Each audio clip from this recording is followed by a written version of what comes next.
शंभवे गुरुवे नमः। शंभवे गुरुवे नमः। प्रणाम करते अपने जगत गुरु शिव गुरु माँ भवानी के चरणों में मेरा प्रणाम स्वीकार हो। प्रणाम करती हूँ साहब दीदी के चरणों में मेरा प्रणाम स्वीकार हो। प्रणाम करती हूँ आप सभी गुरु भाई बहनों के चरणों में मेरा प्रणाम स्वीकार हो। आप सभी का बहुत बहुत धन्यवाद करती हूँ। चैनल को सब्सक्राइब कीजिएगा, वीडियो को लाइक शेयर कीजिएगा। आप सभी का बहुत बहुत धन्यवाद। आगे सुनते हैं शिष्य अनुभूति। शिव गुरु के शिष्यों के लिए पारंपरिक दीक्षा आवश्यक नहीं है। जीव आत्मा से जुड़ी प्रत्यक्ष अप्रत्यक्ष स्थितियां एवं माध्यम ही शिष्य भाव में प्रतिष्ठित मनुष्य आत्मा को शिव गुरु की दया के वसात शिवोन्मुख करने लगते हैं। उल्लेख्य है कि मानव शरीर में आविर्भूत सभी गुरुओं एवं सदगुरुओं में महेश्वर शिव का दया भाव ही विभिन्न अंशों में प्रस्फुटित होता है। शिव गुरु दया के एकमात्र दाता हैं। शेष सभी स्वनाम धन्य गुरु तथा सदगुरु प्रदाता के रूप में पूजित है। कहा गया है कि ब्रह्म गुरुओं को भी आंतर गुरु होना होता है। वाणी शब्दों और मौन व्याख्यान की सीमा से भी परे जाकर शिष्य आत्मा की परमात्मा से अविनीति सुनिश्चित करनी होती है। गुरु सत्ता की शरीरी स्थिति गुरु शिष्य संबंध में महत्वपूर्ण नहीं मानी जाती है। आज भी गुरुओं एवं सदगुरुओं के देहवासन के उपरांत उनकी शिष्य परंपरा निर्विघ्न चलती है। मनुष्य के सहज प्रेम से परमात्मा लभ्य है। इसी प्रेम वत्स से भक्ति आगमिक और तांत्रिक धारा प्रभावित हुई है। प्रेम मनुष्य का जन्मजात गुण है। इसलिए प्रेम से संबंध परमात्मा पथ की सारी विधाएं संप्रदाय जाति लिंग आदि के भेद को नहीं मानती। शिव गुरु से शिष्य संबंध की भावस्था गुरु दया से उत्तरोत्तर प्रेमाभिमुख होती जाती है। भाव संबंध प्रेम में परिणित हो जाता है। प्रेम शिव गुरु से शिष्य को एक में कर देता है। ज्ञातव्य है कि शिव का शिष्य होने के लिए केवल स्थायी शिष्य भाव अनिवार्य है।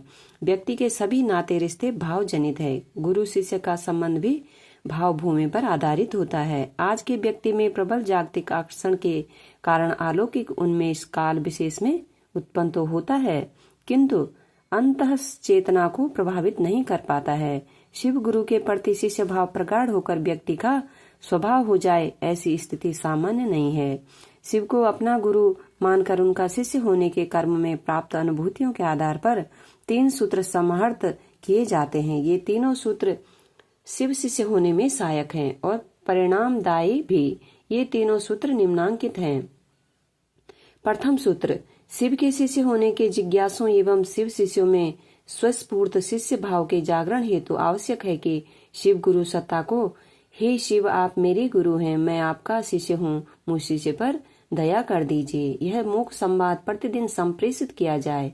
शिव शिष्यता के विचार की आवृत्ति और अपने गुरु शिव से दया की याचना आवश्यक है।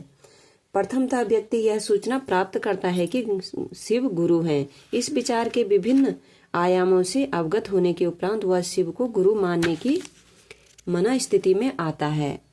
एतद वैचारिक तल पर वह शिव को अपना गुरु मानता है। ज्ञातव्य है कि शिव गुरु से भाव स्तर पर ही संपर्क संभव है।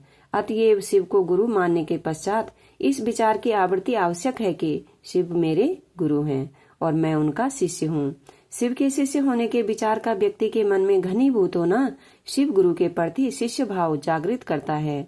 इस विचार की आवृत्ति शिष्य भाव उत्पन्न करती है। मनुष्य का सामर्थ्य एवं उसकी शक्तियाँ सीमित है, पुरुषार्थ की भी सीमा है। शिव शिष्यता के विचार की आवृत्ति हेतु गुरु दया की याचना अपेक्षित है। महेश्वर शिव का दया भाव ही गुरु भाव है। सदगुरु मात्र अपनी दया से शिष्य को अपने जैसा बनाते हैं। कहा गया है कि मोक्ष मूलम गुरु कृपा। स्मरण रखना है कि शिव गुरु की दया ही शिष्य के जीवन का आधार है। शिष्य भाव के जागरण हेतु सर्वदा यह स्मरण रखना चाहिए कि शिव मेरे गुरु हैं और गुरु दया ही लौकिक पारलौकिक चरमोत्कर्ष का रहस्य है। द्वितीय सूत्र, दूसरों के साथ शिव गुरु की चर्चा। शिष्य भाव जागरण की अनुपम विधा है। ये हम कल सुनेंगे। दूसरा सूत्र हम कल सुनेंगे। साहब दीदी सहित आप सभी गुरु भाई बहनों के चरणों में प्रणाम। बहुत बहुत धन्यवाद सभी का। आगे कल सुनेंगे हम